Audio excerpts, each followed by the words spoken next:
Hai, selamat datang kembali. Seperti yang gue janjikan, gue akan membahas satu serial favorit gue yang sudah tayang 2 season dan dua-duanya udah selesai, yaitu White Lotus. Di sini siapa yang suka nonton White Lotus? Mudah-mudahan yang suka nonton paham ya sama apa yang gue jelaskan. Kalau misalnya belum nonton, coba deh nonton segera di salah satu OTT. Silahkan cek 2 season. Kalau nggak salah satu seasonnya 8 episode kalau nggak salah. Seru banget si White Lotus. Nah, seperti yang gue janjikan di Instagram bahwa gue akan membahas serial ini. Oke, gue akan membahas tentang White Lotus dari perspektif psikologi gue. Tapi seperti biasa gue akan disclaimer bahwa gue adalah sarjana psikologi. Gue bukan profesional, jadi bisa jadi pendapat yang gue keluarkan di video ini belum tentu valid. Gitu. Jadi silakan cek sendiri teman-teman. Kenapa gue pengen membahas White Lotus? Menurut gue serial ini menarik sekali ceritanya, settingnya, dan berbagai macam karakter yang punya dinamika masing-masing dan background kehidupan, problem masing-masing yang dikumpulkan jadi satu di satu resort luxury mahal ini yang bernama White Lotus, dengan segala ketimpangan hidup yang terjadi antara para tamu dengan karyawan-karyawan dari resortnya. Tapi dari 2 season, kalau teman-teman nonton, hanya ada satu karakter yang bertahan dari season 1 ke season 2, yaitu My Love Tanya McQuaid yang diperankan oleh, aduh kok gue tiba-tiba lupa ya, Jennifer Coolidge. Nah, dari awal season 1 dan season 2, si karakter Tanya McQuaid ini menjadi salah satu karakter yang cukup menonjol gitu menurut gue gitu. Karena si janda kaya raya ini tuh lumayan aneh gitu ya kelakuannya gitu dari season 1 dan tanpa atau tidak terkecuali juga di season 2. Nah, karena itu dari sekian banyak karakter, gue memutuskan untuk fokus dulu sama apa yang terjadi di Tanya McQuaid. Nah, tapi nggak hanya itu. Selain itu, gue akan membahas tentang kenapa sih kita sebagai penonton juga tertarik sama series modelan White Lotus. Oke? Kita mulai dulu dari Tanya McQuaid. Jadi si Tanya McQuaid itu adalah karakter favorit gue di White Lotus yang bertahan di season 1 dan season 2 dan diperankan oleh Jennifer Coolidge.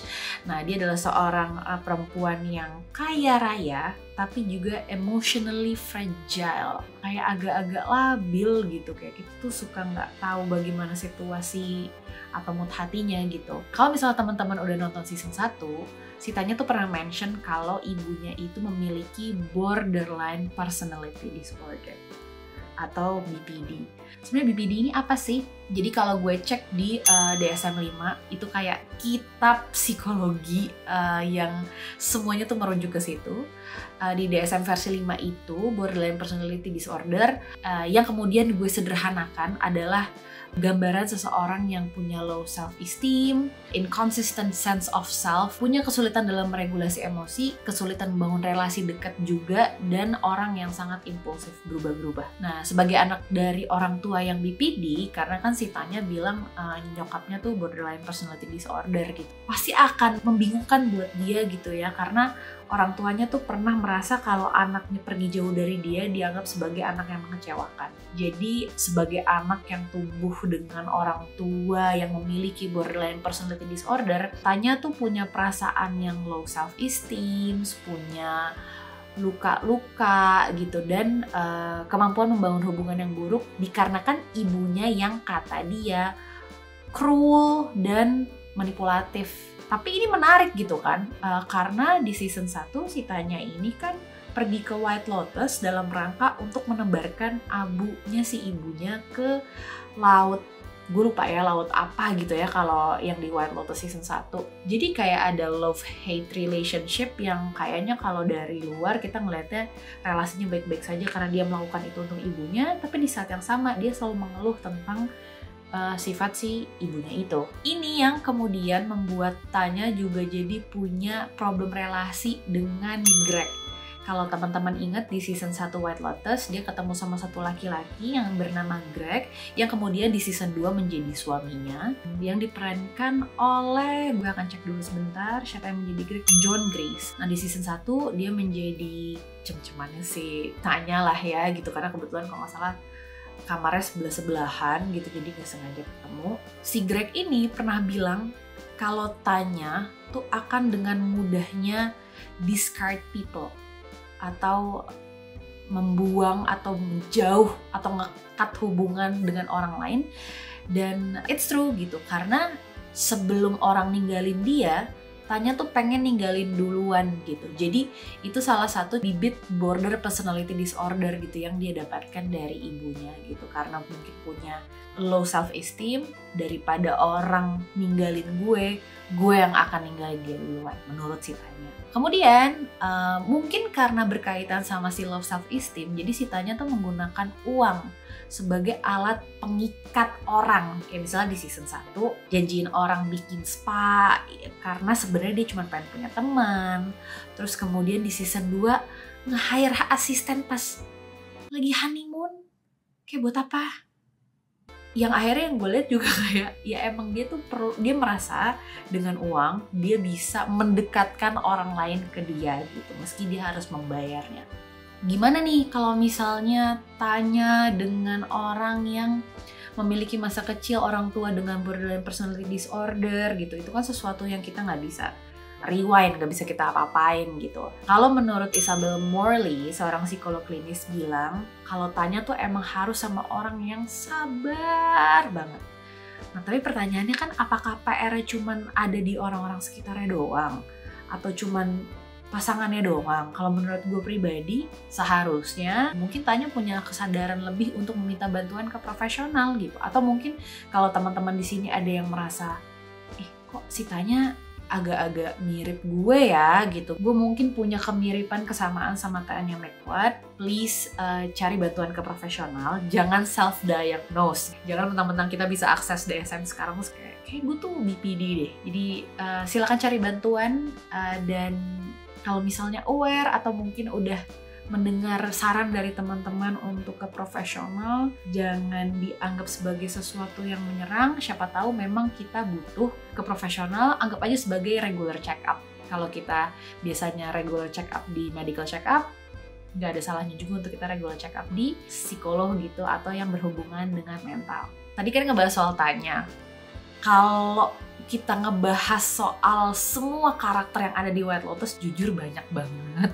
Kayak gue nggak ngerti videonya akan jadi sejam atau mungkin berapa jam gitu ya, karena banyak banget karakter yang ada di White Lotus season 1 maupun di season 2. Apalagi orangnya hampir berbeda kecuali si Tanya. Yang menarik menurut gue untuk dibahas mengenai series ini adalah kenapa ya kita sebagai penonton kayak punya semacam love-hate relationship dengan series ini. Menurut Dr. Alimatu, jadi dia tuh clinical psychologist tapi dia juga seorang YouTuber sebenarnya. Karena sebenarnya ketika kita menonton White Lotus, kita tuh lagi membangun yang namanya parasocial relationship. Hubungan yang sebenarnya cuma satu arah, tapi kerasanya real banget.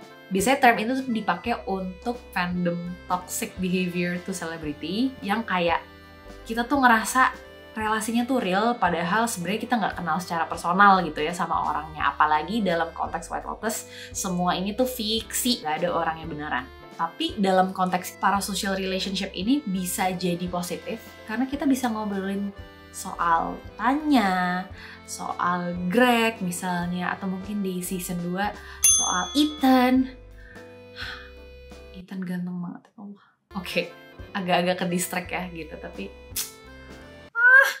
kita tuh bisa ngomongin soal Tanya, soal berbagai macam karakter di White Lotus ke orang lain dan sama-sama membangun empati terhadap si karakter-karakter ini. Kita empati sama Tanya, kita kasihan sama Ethan, mungkin siapa lagi ya, kita bisa gosipin si Daphne yang aduh kok denial banget ya cewek ini gitu misalnya. Terus di sisi lain, kata psikolog Dr. Hayley Roberts, bisa jadi munculin ego yang cukup besar karena kita ngerasa kita lebih baik daripada karakter-karakter ini. Misalnya kalau kita nonton White Lotus, kita melihat si karakter-karakter orang kaya ini. Kenapa kaya? Karena White Lotus dianggap sebagai resort mewah. Dan ketika kita melihat kejadian-kejadian naas yang menimpa orang-orang ini, somehow kita merasa kita lebih baik ya daripada orang-orang ini. Ada juga seorang psikolog lain namanya Hannah Espinoza bilang, a part of surviving is comparing. And comparing is being judgmental. gimana pun tanpa dipungkiri, manusia punya kebiasaan membandingkan sebagai cara untuk bertahan atau untuk melindungi dirinya sendiri.